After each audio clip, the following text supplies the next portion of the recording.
Ang ibanghelyong ito, mga kapatid, ay ikalawang beses na mayroong nililinaw ang Panginoon.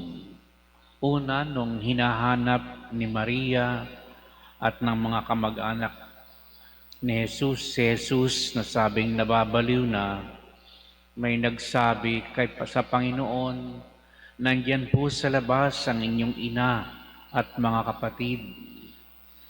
At ito rin yung okasyon na sinabi ni Jesus, "Sino ang aking ina at mga kapatid?"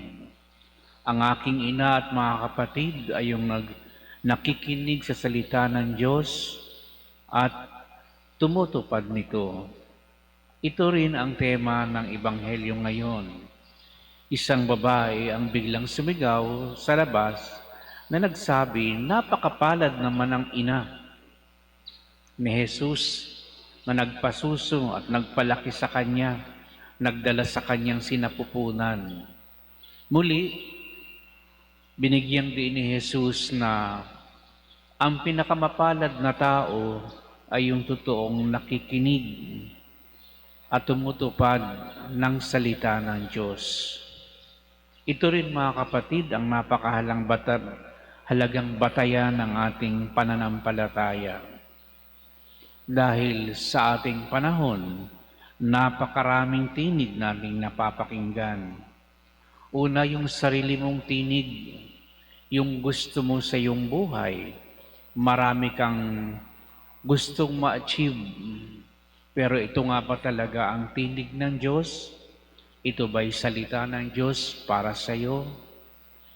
O tinig ng iyong asawa, tinig ng iyong anak, ng iyong mga kapitbahay, tinig ng maraming tao na nakasalamuha mo, tinig sa mass media, maraming nagtatagisang mga tinig na may kanya-kanyang mga isinusulong na paniniwala, ideolohiya, at kung ano-ano pang iba't ibang mga interes. Upang tayo totoong maging mapalad, at ito ang pahayag na mabuting balita, isa lamang tinig ang dapat nating pakinggan, ang makinig sa salita ng Diyos. Dahil ito lang talaga ang pwede nating maasahan, mga kapatid.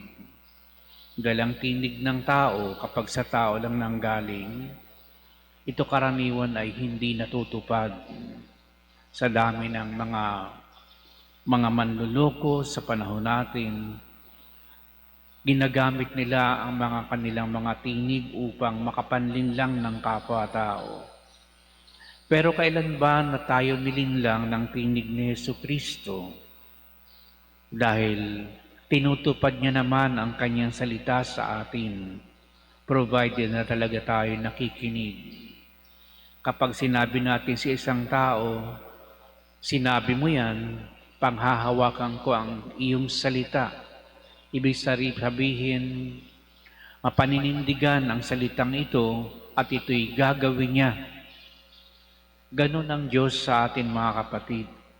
Kailanman ay hindi niya tayo bibiguin dahil iisa lamang ang tinig at lengguwahe ng Diyos sa atin, ang kanyang pag-ibig. Yun ang tinig na dapat mangibabaw sa buhay ng tao sa araw-araw. Dahil madadaig nito ang iba't ibang tinig na ating napapakinggan. Kumisan sa lakas ng mga tinig na ito, di na natin mapakinggan yung tinig na totoo ni Jesucristo na nagsasabi sa atin, "Diyan mo lang matatagpuan ang totoo mong kaligayahan sa tinig ng Diyos.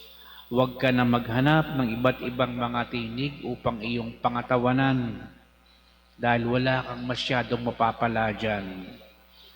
Dadaan ang mga sandali sa iyong buhay at kapag hindi mo nakuha't napakinggan at napangatawanan ang tinig ng Diyos, mananatili kang bigo, malungkot, at hindi satisfied sa iyong buhay. Hindi ka magiging positibo sa mga bagay-bagay, sapagkat, mga kapatid, ang Diyos at ang papel ng relihiyon sa ating buhay ay isang daan ng kagaanan ng ating mga mabibigat na pinapasan sa araw-araw. Kaya saan ka pa?